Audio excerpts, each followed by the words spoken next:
सत कहले सांग मैंने गाँव पर कहीं हेनी गाँव उठला मैंने सका ताजा शाग जेकोसी परिवार चिंता न था सका उठले कौ परिवाटे कौन रोसे हो बाड़ी बुली पड़े सका रोसे सरीगला आज सिक्रेट चिकेन रोसे केमती अमृतभंडा थोड़ा ट्राए कर देखूँ मैंने एत टिके पकड़ बहुत हो जापर अमृतभंडा पड़ी रोसे चिकेन केते टेस्ट मैंने देखा सुंदर देखते अमृतभंडा पड़ी रोसे कहीं।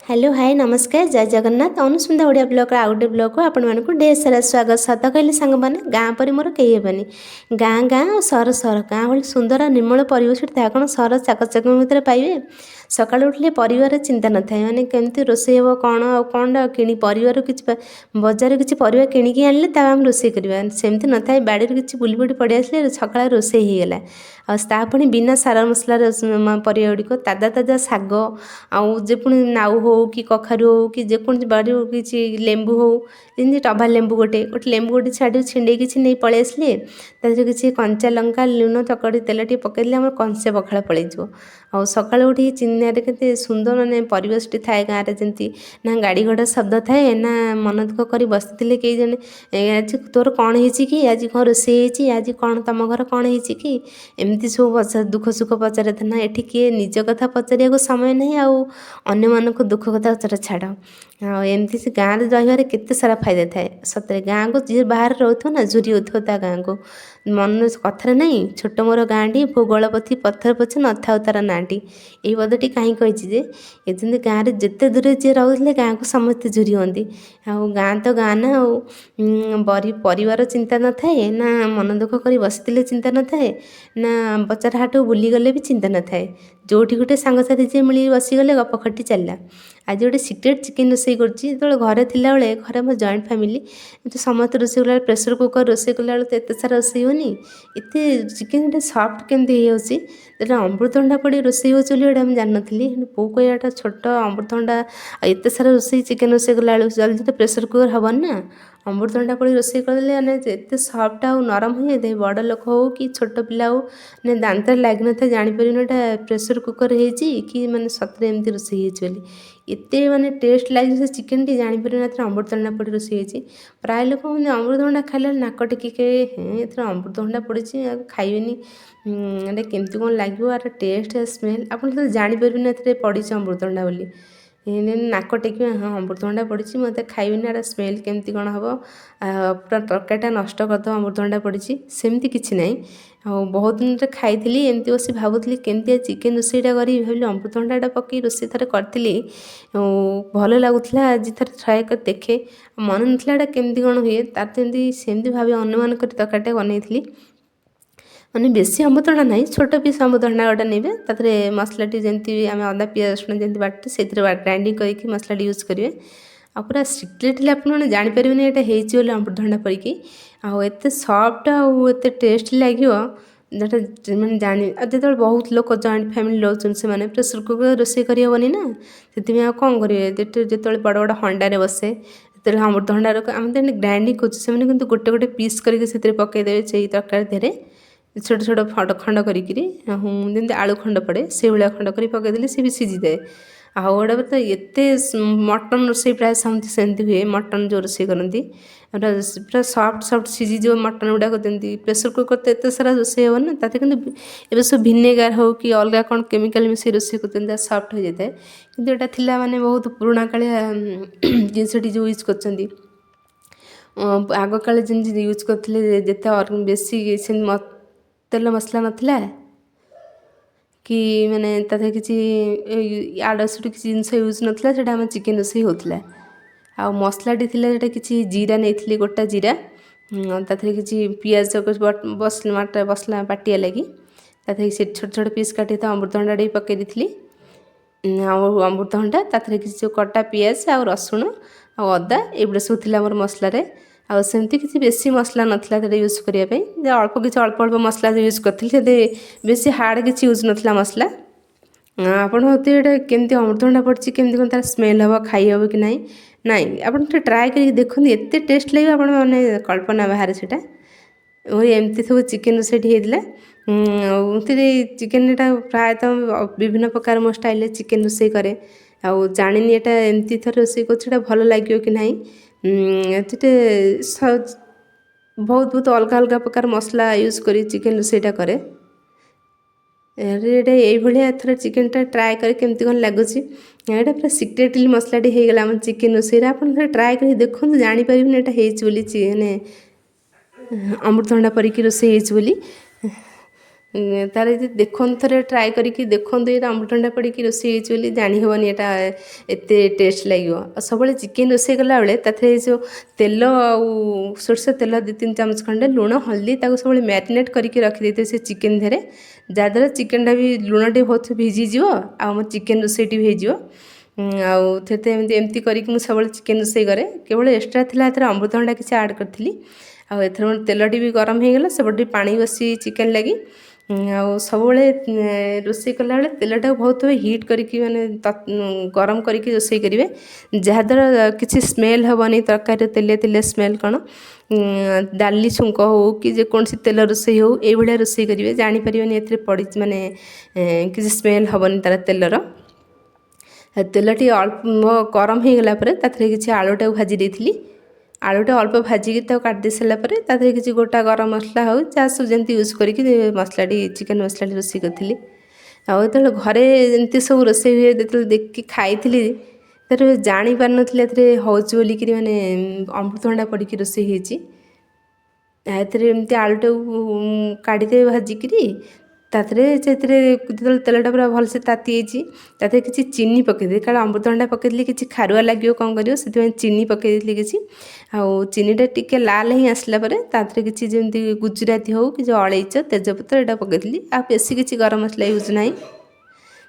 ସେଥିରେ ଆମର ହେଇଗଲା, ଏଥର ଆମର ରେଡ଼ି। ତାଥିରେ ତାତିଗଲା ପରେ ସେଇଟା ମସଲା ଗୁଡ଼ିକ, ତାଥିରେ କଟା ପିଆଜଟା ପକାଇ ଦେଇଥିଲି। ପିଆଜଟା ଗୋଲ୍ଡେନ୍ କଲର୍ ହେଇଗଲା ପରେ ତାଥିରେ ଆମେ ସେ ଯେଉଁ ବଟା ହେଇ ରଖିଥିବା ଅମୃତଭଣ୍ଡାର ମସଲାଟାକୁ, ସେଇଟାକୁ ପେଷ୍ଟଟାକୁ ପକାଇଦେବା। ଆମର ଏଥର ଭଜା ହେଉଛି ପିଆଜଟି। ପିଆଜଟି ପୁରା ଗୋଲ୍ଡେନ୍ କଲର୍ ହେଇଯିବ ଯେତେବେଳେ, ତାପରେ ସେଇ ମସଲାଟି ଯେଉଁ ବାଟିକି ରଖିଥିବେ ସେଇ ମସଲାଟାକୁ ପକାଇବେ। ଏଥିରେ ପୁରା ଗୋଲ୍ଡେନ୍ କଲର୍ ହେଇ ଆସିଲାଣି ପିଆଜଟା। ତାପରେ ଆମେ ମସଲାଟା ଯେଉଁ ରଖିଥିବା ଯେଉଁ ଅମୃତଭଣ୍ଡା ଆଉ ପିଆଜ ମସଲାର ପେଷ୍ଟଟା, ସେଇଟା ଆମେ ଦେଇଦେବା। ମୁଁ ଭାବୁଥିବା ଅମୃତଭଣ୍ଡା ପଡ଼ିଛି, ତା'ର କିଛି କଞ୍ଚାଳିଆ ସ୍ମେଲ୍ ହେବ, ଯେମିତି ଡାଲମା ଫାଲମାରେ ପଡ଼ିଲା ବେଳେ ଅମୃତଭଣ୍ଡାରେ କିଛି ବି ସ୍ମେଲ୍ ନାହିଁ ତା'ର। ଆଉ ଏମିତି ପ୍ରାୟ ସବୁବେଳେ ଅଲଗା ଅଲଗା ପ୍ରକାର ଚିକେନ ରୋଷେଇ କରେ, କିନ୍ତୁ ଆଜି ଏଇ ଅମୃତଭଣ୍ଡା ପଡ଼ି ରୋଷେଇ କରିଥିଲି। ସେମାନେ ଜାଣିହେଲାଣି ଅମୃତଭଣ୍ଡା ରୋଷେଇ ସାରିଲା ପରେ ଖାଇଲେ ଟେଷ୍ଟ ଲାଗିବ କି କ'ଣ, ଭାବୁଥିଲି ଏଇଟା କେମିତି କ'ଣ ଖରାପ ଲାଗିବ କି କ'ଣ, ସେମିତି କିଛି ଜାଣିହେଲାନି। ମାନେ ରୋଷେଇ ସରିଲା ପରେ ଜଣାପଡ଼ିବ ଏଇଟା କେମିତି କ'ଣ ଲାଗୁଛି। ଆଉ ତାପରେ ସେ ମସଲା ଥିଲା, ଗୁଣ୍ଡ ମସଲା, କିଛି ମିଟ୍ ମସଲା, ଆଉ କିଛି ଚିଲି ପାଉଡ଼ର, ଆଉ କିଛି କାଶ୍ମୀରୀ ରେଡ୍ ଚିଲି ପାଉଡ଼ର, କିଛି ଲୁଣ ଆଉ ହଳଦୀ ଗୁଣ୍ଡ। ଯେହେତୁ ମାନେ ଜାଗା ନଥିଲା ଆମର, ଏମିତି ଗୋଟେ ହାତରେ ଫୋନ୍ଟା ଧରି ୟୁଜ୍ କରି ତାପରେ ଏମିତି ରୋଷେଇ କରେ, ସେଥିପାଇଁ କିଛି ସ୍ପେସ୍ ନଥିଲା, ଯେହେତୁ ଏମିତି ଦେଖାଇଥିଲି, ମାନେ ଗୋଟେ ଜାଗାରେ ନେଇଯାଇଥିଲି। ଆପଣ ଚାହିଁଲେ ଆପଣଙ୍କ ସୁବିଧା ଅନୁସାରେ ୟୁଜ୍ କରିପାରିବେ। ଆଉ ସେଇଟା ଅଳ୍ପ କଷି ହେଇଗଲା ପରକୁ ତାଥିରେ ସେ ଚିକେନଟାକୁ ଦେବେ, ଯେଉଁ ମ୍ୟାରିନେଟ୍ କରି ରଖିଥିବା ଚିକେନଟାକୁ ତାକୁ ଆମେ ୟୁଜ୍ କରିବେ।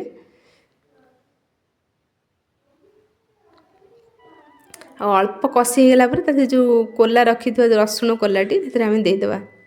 ଆପଣ ନହେଲେ ଗୋଟେ ଯେଉଁ ରସୁଣ ପାଖୁଡ଼ା ଯେଉଁ ଗୋଟିକିଆ ଥାଏ ସେଇଟା ବି ପକାଇ ପାରିବେ। ମୁଁ କିନ୍ତୁ ଏମିତି ରସୁଣଟା ପକାଇ ଦେଇଥିଲି। ଆଉ ତାଥିରେ କିଛି ଅଳ୍ପ ଟିକେ ପାଣି ଦେଇକି ତାକୁ କଳେଇ କଷିଦେବା। ତାପରେ ଯେଉଁ ମ୍ୟାରିନେଟ୍ କରି ରଖିଥିବା ଚିକେନଟାକୁ ତାକୁ ଆମେ ପକାଇଦେବା। ଆଉ କେମିତି କ'ଣ ହେଇଥିବ ତ ଥରେ ମୁଁ ନିଜ ଅନୁମାନ କରିକି ରୋଷେଇ କରୁଛି, ଭଲ ହେଇଥିବ କି ନା ଜାଣିନି। ଆଉ ଆପଣମାନଙ୍କୁ ମୋ ରୋଷେଇ ସରିଲା ପରେ ଦେଖିବେ ଚିକେନଟା କେମିତି କ'ଣ ଲାଗୁଛି, ନିଶ୍ଚୟ କମେଣ୍ଟରେ ଜଣାଇବେ। ଆଉ ମୋ ସିକ୍ରେଟ୍ ଚିକେନ ରୋଷେଇଟା ଆପଣମାନଙ୍କୁ କେମିତି ଲାଗିଲା, ଆଉ ଥରେ ଟ୍ରାଏ କରିବି, ଆପଣ ଥରେ ଦେଖନ୍ତୁ, ଏତେ ସଫ୍ଟ ହେଇବ ଆପଣମାନେ ବିଶ୍ୱାସ କରିପାରିବେନି। ଏଥର ଆମେ ପକାଇଦେବା ସେ ମସଲା ଦେହରେ ଚିକେନଟି ପକାଇଦେବା। ଚିକେନଟି ହାଲକା, ସବୁବେଳେ ମସଲାଟି କଷିଲା ବେଳେ ମିଡ଼ିୟମ୍ ଫ୍ଲେମ୍ ରଖିକି କଷିବେ। ଆଉ ହେଲେ ମସଲାଟି ପକାଇଦେଲି, ଏଥିରେ କିଛି ଟମାଟୋ ୟୁଜ୍ କଲାନି, ଟମାଟୋ ଦେଖାଉଥିଲି, କିନ୍ତୁ ମୁଁ ଟମାଟୋ ସବୁବେଳେ ମସଲାଟା ଅଧା କଷି ହେଇଗଲା ପରେ ଟମାଟୋ ପକାଏ। ଯେହେତୁ ଚିକେନଟା ଅଛି ନା, ମାନେ ମସଲାଟା ଆଗରୁ ଟମାଟୋ ପକାଇଦେଲେ ଟାଣ ସେମିତି ସିଝିଯିବ, ତ ଅମୃତଭଣ୍ଡା ପଡ଼ିଛି ଯେହେତୁ, କିନ୍ତୁ ମୁଁ ସବୁବେଳେ ଏମିତି ଅଳ୍ପ କଷି ହେଇଗଲା ପରେ ଟମାଟୋ ପକାଇକିରି ଚିକେନଟା ରୋଷେଇ କରେ। କାରଣ ଟମାଟୋ ହେଉଛି ପକାଇଦେଲେ କିଛି କଞ୍ଚାଳିଆ ସ୍ମେଲ୍ ହେବ, ସେମିତି କିଛି ନାହିଁ, କିନ୍ତୁ ସେଇଟା ଟମାଟୋ ଅଳ୍ପ କଷି ହେଇଗଲା ବେଳୁ, ଦରସିଝା ହେଲା ବେଳୁ ତାକୁ ଢାଙ୍କୁଣିଟା ଦେବେ, ଯେହେତୁ କଞ୍ଚା ସ୍ମେଲ୍ଟା ରହିଯିବ ଢାଙ୍କୁଣି ଘୋଡ଼େଇ ଦେଲେ। ଏବେ ଆମେ ସେଥିରେ ସେ କଞ୍ଚା ଟମାଟୋ ଯେଉଁ କାଟିକି ରଖିଥିବା ସେ ଟମାଟୋ ଗୁଡ଼ିକୁ ପକାଇଦେବା। ମୁଁ ମସଲାରେ ୟୁଜ୍ କରେନି, ଏମିତି ସବୁବେଳେ ଚିକେନରେ ୟୁଜ୍ କରେ ଟମାଟୋ। ଆପଣ ଥରେ ଏମିତି ଚିକେନ୍ ୟୁଜ୍ କରିବେ ଟମାଟୋ, ଦେଖିବେ ଏହାର କଞ୍ଚା ସ୍ମେଲ୍ଟା ଆପଣମାନଙ୍କୁ କିଛି ଜଣାପଡ଼ିବନି। ଭାବିବେ ଏରେ ଟମାଟୋର କଞ୍ଚା ସ୍ମେଲ୍ ହେବ, ସେମିତି ନାହିଁ। ବିନା ଢାଙ୍କୁଣୀରେ 5-10 ମିନିଟ୍ ଖୋଲାରେ କଷିକି ତାପରେ ତାକୁ ଘୋଡ଼େଇ ଦେବେ। ଏଇଟା ଥିଲା ଆମର ସିକ୍ରେଟ୍ ଚିକେନ୍ ରୋଷେଇ। ଦେଖନ୍ତୁ କେତେ ସୁନ୍ଦର ଦେଖାହେଉଛି, ତାର ସ୍ମେଲ୍ ବି କିଛି ଜଣାପଡ଼ୁନି ଏଥିରେ ଅମୃତଭଣ୍ଡା ବି ପଡ଼ିଛି ବୋଲି।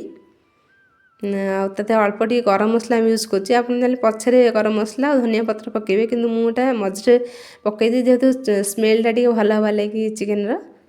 ଆଉ ପୁରା କେତେ ସୁନ୍ଦର କଲର୍ ବି ଦେଖାହେଉଛି, ଆଉ ଟେଷ୍ଟଟା ତ କେମିତି ତାର ଖାଇଲେ ଜଣାପଡ଼ିବ, କିନ୍ତୁ ତାର ବାସ୍ନା ଆଉ କଲର୍ରୁ ଜାଣିପାରୁଥିବେ କେତେ ସୁନ୍ଦର ଦେଖାହେଉଛି। ଆଉ ଏଇଟା ଅମୃତଭଣ୍ଡା ପଡ଼ିଛି ବୋଲି ଆପଣ ସତରେ ଜାଣିପାରିବେନି ଏଥିରେ ଅମୃତଭଣ୍ଡା ପଡ଼ି ରୋଷେଇ ହେଇଛି ବୋଲି। ଅଳ୍ପ ଯେମିତି କଷି ହେଇଗଲା ଦେଖିଲେ ତାର ପାଣି ବି ମାନେ ତେଲଟା ଛାଡ଼ିଗଲା, ମସଲାଟା ବି କଷି ହେଇଗଲା ଭଲସେ।